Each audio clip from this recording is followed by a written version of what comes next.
Je vous salue, je vous aime au nom de Jésus. Mon nom est Kalonji, nom de la famille Mbiye. Le prénom est Di Michel. Je suis marié, père d'un enfant, une fille de 3 ans et 6 mois, si je ne me trompe pas. Je suis avec elle ici au Maroc. Elles ne sont pas venues avec moi parce qu'elles ont effectué un déplacement.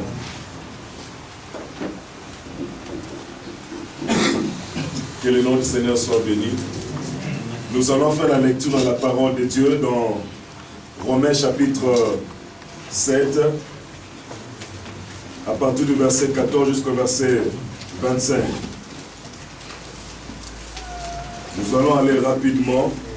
Je sais que le Seigneur a commencé à nous bénir depuis le premier jour de ce séminaire et je crois qu'il va continuer à le faire. Alléluia. Bien-aimé, tout dépend de la manière dont tu considères ton Dieu. Tout dépend de la manière dont tu considères ce que Dieu te dit dans sa parole. Ta bénédiction est liée et attachée à ces choses. À partir du verset 14 jusqu'au verset 25. Romains 7, 14 à 25. Nous savons en effet que la loi est spirituelle, mais moi je suis charnel, pendu au péché, car je ne sais pas ce que je fais. Je ne fais point ce que je veux, et je fais ce que je hais. Or, si je fais ce que je ne veux pas, je reconnais là par là que la loi est bonne. Et maintenant, ce n'est plus moi qui le fais, mais c'est le péché qui habite en moi. Ce qui est bon, je le sais, n'habite pas en moi. C'est-à-dire, dans ma chair, j'ai la volonté, mais non le pouvoir de faire le bien. Car je ne fais pas le bien que je veux, et je fais le mal que je ne veux pas. Et si je fais ce que je ne veux pas, ce n'est plus moi qui le fais, c'est le péché qui habite en moi. Je trouve donc en moi cette loi. Quand je veux faire le bien, le mal est attaché à moi. Car je prends plaisir à la loi de Dieu selon l'homme intérieur. Selon l'homme intérieur. Soulignez bien cette phrase-là, selon l'homme intérieur. Mais je vois dans mes membres une autre loi qui lutte contre la loi de mon entendement, c'est-à-dire mon homme intérieur, et qui me rend captif de la loi du péché qui est dans mes membres. Misérable que je suis, qui me délivrera du corps de cette mort? Grâce soit rendue à Dieu par Jésus-Christ notre Seigneur. Ainsi donc, moi-même, je suis par l'entendement esclave de la loi de Dieu et je suis par la chair esclave de la loi du péché. Vous pouvez aussi lire dans Galates chapitre 1 jusqu'au verset 14. Sors de la prison satanique, démoniaque, pour régner avec Dieu ou pour régner afin de régner. Comme je le disais dans la prière, personne ne peut régner dans la prison. Alléluia. Amen. Personne ne peut demeurer dans la prison et commencer à régner. Personne ne peut servir 2 maîtres et commencer à régner. Il est important que chacun de nous arrive à se positionner en ce jour. Alléluia. Amen. Soit nous sommes avec Dieu ou nous ne sommes pas avec Dieu. Si nous ne sommes pas avec Dieu, nous ne pourrons pas régner avec lui. Quand on parle du règne, il y a le règne de Dieu, il y a le règne du diable. Si nous ne régnons pas avec Dieu, c'est que nous régnons avec le diable. Et si nous régnons avec le diable, c'est que nous vivons par la chair. Quoique nous tenons la Bible, nous venons à l'église, nous ne sommes pas différents de ceux qui ne connaissent pas Dieu. Amen. Nous ne sommes pas différents de ceux qui sont appelés à l'homme animal. C'est une personne qui ne connaît pas le Seigneur, qui ne marche pas avec Dieu, qui ne communie pas avec Dieu. Ce n'est pas différent non plus de celui qui tient la Bible et qui n'est pas dirigé par le Saint-Esprit. La Bible dit celui qui est dirigé ou ceux qui sont dirigés par le Saint-Esprit sont appelés fils de Dieu. Amen. Depuis que nous étions nés, si nous retournons dans le livre de Genèse, où la parole de Dieu nous fait voir le commencement de toutes choses. Dieu n'avait pas créé un homme prisonnier, il avait créé un homme libre. Mais l'homme s'est vendu au diable, l'homme s'est vendu au péché, et il est devenu esclave prisonnier. Et dès ce jour-là, le Seigneur n'a pas voulu laisser l'homme dans cette situation-là, il a prévu une solution. La parole de Dieu nous dit, la postérité de la femme écrasera ta tête. Amen. Mais il s'est passé beaucoup d'années, il s'est passé beaucoup de siècles. Le Seigneur tentait de sauver son peuple par de différents prophètes, par des sacrificateurs. Mais cela réussissait et cela aussi échoué. Et j'aime ce que la parole de Dieu nous dit dans Galates. Lorsque les temps furent accomplis, Dieu envoya son Fils Jésus-Christ. Pourquoi est-ce que Dieu avait envoyé Jésus-Christ? La parole de Dieu nous le fait savoir dans Luc chapitre 4. Jésus-Christ présente la mission pour laquelle il est venu sur la terre. L'Esprit de Dieu m'a oint. Alléluia. Amen. Pour annoncer. Il ne suffit pas seulement d'annoncer, il est allé plus loin. Pour libérer des prisonniers de leur prison.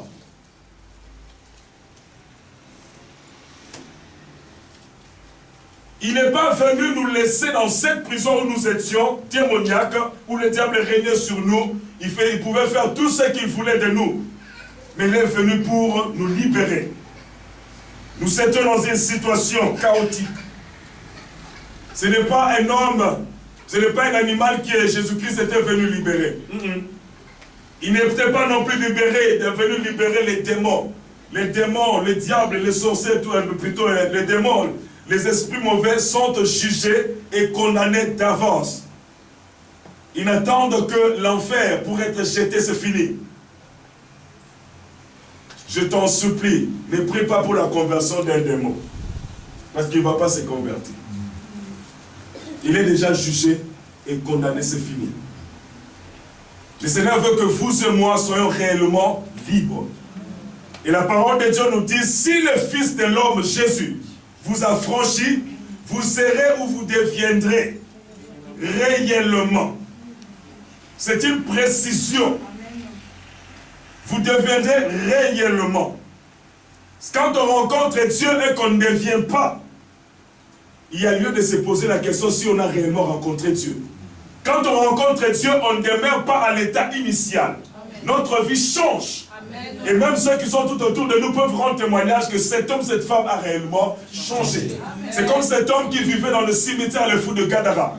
Lorsqu'il était changé, la parole de Dieu nous dit, lorsque les gens de sa ville étaient venus, là où se trouvait Jésus et le fou de Gadara, ils vont trouver le monsieur dans le bon sens, assis et habillé.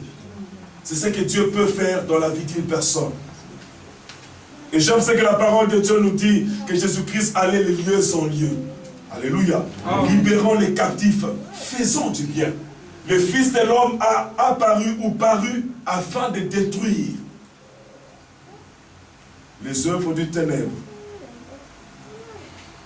La prison, c'est un endroit où la liberté fait défaut. C'est un endroit où nous sommes limités. Où nous sommes maîtrisés, nous ne sommes pas maîtres de notre vie. On ne peut pas faire quelque chose librement par notre choix. Non. Tout est conditionné. Tout est conditionné. C'est un endroit où il y a le stress, la pression, la dépression. Et c'est un endroit où, comme conséquence, amène plusieurs personnes au suicide. Les dégoûts de la vie, la haine dans le cœur, la destruction des autres personnes et de soi-même. La prison n'a jamais offert quelque chose de meilleur. La parole de Dieu nous parle de la prison spirituelle et aussi de la prison des hommes, n'est-ce pas? À cause de l'évangile, plusieurs serviteurs de Dieu ont connu la prison. Si nous prenons l'Ancien Testament, il y a par exemple Daniel qui avait connu la fosse au lion à cause de Dieu. Le Seigneur l'avait délivré de cela. Et lorsque nous parlons de Jérémie qui avait connu aussi la prison, il était jeté dans le puits ou dans la citerne. Il était délivré pour cela. Et lorsque nous venons dans le Nouveau Testament, la parole de Dieu nous parle des apôtres qui étaient jetés dans la prison. Et l'ange était venu nuitamment pour le délivrer. Et le matin, ils vont le retrouver dans la synagogue en train de prêcher. Et là, nous partons encore plus loin. Pierre a été encore libéré de la prison, alors qu'il était jeté en prison à cause de Dieu. À cause de Dieu. La Bible dit qu'il dormait paisiblement. Et lorsque l'ange apparut, le chêne qui était sur Pierre tombait. Bien-aimés, les chaînes ne peuvent pas résister dans la présence de Dieu. Amen. le Seigneur ne dira rien par rapport à ces chaînes-là. Mais lorsqu'il est seulement là, les chaînes tombent. Amen.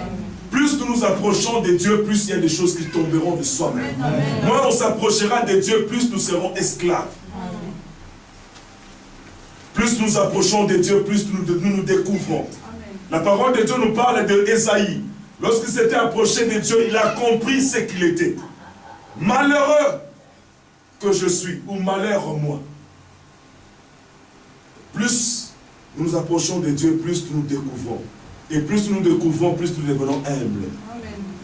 Et plus le Seigneur nous rend de plus en plus libres. Amen. Le Seigneur nous rend réellement libres, mais aussi nous pouvons nous faire prisonniers.